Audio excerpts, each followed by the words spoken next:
வணக்கம் மக்களே. என்னோட பேர் முருகதாஸ். நான் ஆர்பிஎம் இண்டஸ்ட்ரியல் கன்ஸ்ட்ரக்ஷனை 1 இயராக நடத்திட்டு வரேன். இன்னைக்கு என்ன பார்க்க போகிறோம் அப்படின்னா, கோயம்புத்தூர்லேருந்து ஒருத்தர் கால் பண்ணியிருந்தேன். நம்ம யூடியூப் சேனலில் பார்த்து கால் பண்ணி ஒரு டவுட் கேட்டிருந்தார். நான் என்ன அப்படின்னா, என்னுடைய ஓவர் டேங்கில் பார்த்தீங்க அப்படின்னா தண்ணி லீக் ஆகுது சார். இந்த மாதிரி அது ஏன்னு தெரியல. அது மாதிரி இந்த கார்னரில் கரெக்டாக லீக் ஆகுது. தண்ணி லீக் ஆகுறதுனால நான் என்ன பண்ணலான்னு இருக்கேன் அப்படின்னு அவர் என்ன சொன்னாருன்னா, நான் அந்த டேங்க் உள்ளே பார்த்தீங்கன்னா எல்லாத்தையும் ஒரு வாட்டி நல்லா க்ளீன் பண்ணிவிட்டு பூச்சி வேலை நம்ம தரம் போட்டு பூச்சுவோம் பார்த்தீங்களா, அந்த மாதிரி ஒரு வாட்டி பூசிட்டு நான் விட்டுட்டா தண்ணி அரெஸ்ட் ஆகிடுமா அப்படின்ற மாதிரி ஒரு டவுட் கேட்டிருந்தாரு. ஸோ அவர்கிட்ட சில விஷயங்கள் நான் பார்த்தீங்கன்னா சொன்னேன். அதை அவர்கிட்ட சொல்லலாம்னு இருக்கேன். என்ன அப்படின்னா, பொதுவாக இந்த மாதிரி லீக் ஆகுது ஓவர் டேங்கில், சம்பில், இந்த மாதிரி தண்ணி தொட்டி, ஸ்விம்மிங் பூலில் இந்த மாதிரிலாம் லீக் ஆகுது அப்படின்னா நம்ம வெறும் பிளாஸ்டிங் பண்ணால் மட்டும் அரெஸ்ட் ஆகவே ஆகாது. ஏன் அப்படின்னா, நம்ம நல்லா போன வழியில் நல்லா பார்த்துட்டோம். கிராக், அதாவது தண்ணி எதுக்கு லீக் ஆகுது அப்படின்னு பார்த்தீங்கன்னா, இந்த கான்கிரீட் உள்ள எதனா போரஸ் இருந்ததுன்னா லீக் ஆகும் அப்படின்னு பார்த்துருந்தோம். நம்ம கான்கிரீட்டுக்கு மேலே பார்த்தீங்கன்னா நம்ம அந்த இன்னர் ஸ்ட்ரக்சரை சரி பண்ணாமல் கான்கிரீட்டுக்கு மேலே மட்டும் நம்ம சரி பண்ணோம்னா எப்படி தண்ணி லீக் ஆகாமல் இருக்கும், எப்படி சரியாகும்? அப்படிலாம் ஒன்றுமே கிடையாது. நம்ம அந்த ஓவர் டேங்க்கில் பார்த்தீங்கன்னா என்னதான் நம்ம தொடச்சிட்டு பூசினாலுமே தண்ணி கண்டிப்பாக ஃப்யூச்சரில் இப்போ உங்களுக்கு அரெஸ்டான மாதிரி தெரியும். ஒரு மாதம் 2 மாதத்துக்கு அப்புறம் திருப்பி அந்த லீக்கேஜ் கண்டிப்பாக உங்களுக்கு பார்த்தீங்கன்னா வரும். இதுக்கு காரணம் அந்த கான்கிரீட்டுக்கு உள்ளே இருக்கக்கூடிய பிரச்சனையை நம்ம சரி பண்ணணும். உள்ளே கேப் இருக்குது, உள்ளே பார்த்தீங்கன்னா போரஸ் இருக்குது.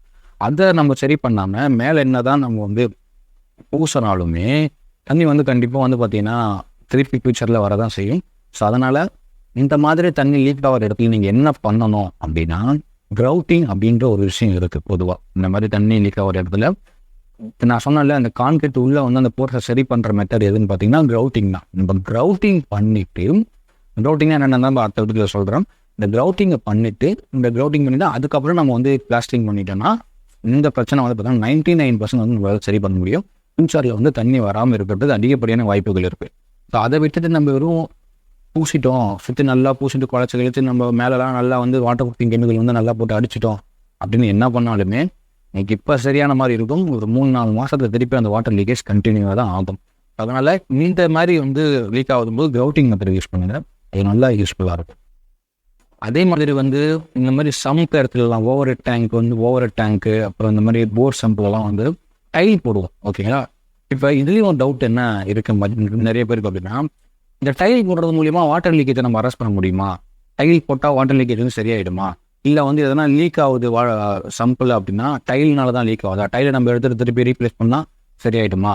அந்த டைலோட ஜாயிண்ட்லாம் நல்லா பேக் பண்ணால் நம்மளுக்கு வாட்டர் லீக்கேஜ் சரியாயிடுமா அப்படின்ற மாதிரி நிறைய பேர் கேட்குறாங்க. இதுவும் முற்றிலும் தப்பான புரிதல். ஏன் அப்படின்னா, டைல் எதுக்கு போடுறோம்? ஒரு சம்பில், ஒரு ஓவர் டேங்கில் டைல் எதுக்கு போடுறோம் அப்படின்னா, நம்ம க்ளீன் பண்ணுறதுக்கு பார்த்தீங்கன்னா ஈஸியாக இருக்கும். அவ்வளோதான். நீங்கள் டைல் போடாமல் ஒரு சிமெண்ட் அதாவது பூசிட்டு மட்டும் விட்டுட்டிங்கன்னு வச்சுக்கோங்களேன், நாளைக்கு அதை க்ளீன் பண்ணும்போது உங்களுக்கு ரொம்ப கஷ்டமாக இருக்கும். அதை கரெக்டாக துடைக்க முடியாது. என்னென்ன துடைச்சாலும் அந்த பசை பார்த்தீங்கன்னா அதிகமாக பூசின செவத்தில் பார்த்தீங்கன்னா அங்கங்கே பேட்சாக இருக்கும். அது க்ளீன் ரொம்ப கஷ்டமாக இருக்கும். இதை நம்ம பார்த்தீங்கன்னா இந்த ஒர்க்கை மினிமைஸ் பண்ணுறதுக்கு நம்ம டைல் போடுறோம். டைல் போட்டோம்னா ஈஸியாக ஸ்வைப் பண்ணிவிட்டு நம்ம க்ளீன் பண்ணிட்டு போயிடலாம். இதுதான் நம்ம டைல் போடுறதுக்கான காரணமே தவிர்த்து வாட்டர் லீக்கேஜ் அரெஸ்ட் பண்ணுறதுக்கு டைலுக்கும் எந்த சம்மந்தமும் கிடையாது. நம்ம டைல் மாற்றுறது மூலிமா வாட்டர் லீக்கேஜ் அரெஸ்ட் பண்ண முடியுமான்னு கேட்டால் அப்படிலாம் ஒன்றுமே கிடையாது. டைல் மாற்றினாலும் வாட்டர் லீக்கேஜ் வரதான் போகுது, டைல் மாற்றினாலும் வாட்டர் லீக்கேஜ் வரதான் போகுது. டைல்ன்றது ஒன்லி ஃபார் க்ளீனிங் பர்பஸ் மட்டும்தான். நம்ம க்ளீன் பண்ணுறதுக்கு இந்த டைல் பார்த்தீங்கன்னா உங்களுக்கு யூஸ்ஃபுல்லாக இருக்கும். அதுக்கு மட்டும்தான் நம்ம பார்த்தீங்கன்னா இந்த டைல், அதே நம்ம ஃப்ளோர்ஸ், அதாவது சம்பிளையும் ஒரு டேங்க்லையும் போடக்கூடிய ஸ்விம்மிங் பூல் இந்த மாதிரி இடத்துலலாம் டைல் போடுறதுக்கான காரணம் இதுதான். பார்க்க கொஞ்சம் ப்ளசண்ட்டாக நீட்டாக இருக்கும். அதுமாதிரி க்ளீன் பண்ணுறதுக்கு ரொம்ப ஈஸியாக இருக்கும். அவ்வளோதான். மற்றபடி இது பார்த்தீங்கன்னா ஒரு எப்படி சொல்கிறது, டைல் போடுறது மூலிமா வாட்டர் லீக்கேஜ் சரி பண்ண முடியுமா அப்படிலாம் கேட்டால் அப்படிலாம் இல்லை. வாட்டர் லீக்கேஜ்க்கு காரணம் அந்த கான்கிரீட்டோட ஸ்ட்ரக்சர் தான். அதுக்கு நம்ம சரி பண்ணால் தான் வாட்டர் லீக்கேஜ் சரி பண்ண முடியும். ஸோ அதை மட்டும் கரெக்டாக புரிஞ்சுக்கோங்க. மேலும் இந்த வீடியோவை பற்றி உங்களுக்கு எதனா டவுட்ஸ் இருந்ததுன்னா கமெண்ட்டில் கேளுங்க. தொடர்ந்து நம்ம பேசுவோம் சிவில் ரிலேட்டட் வீடியோஸ்.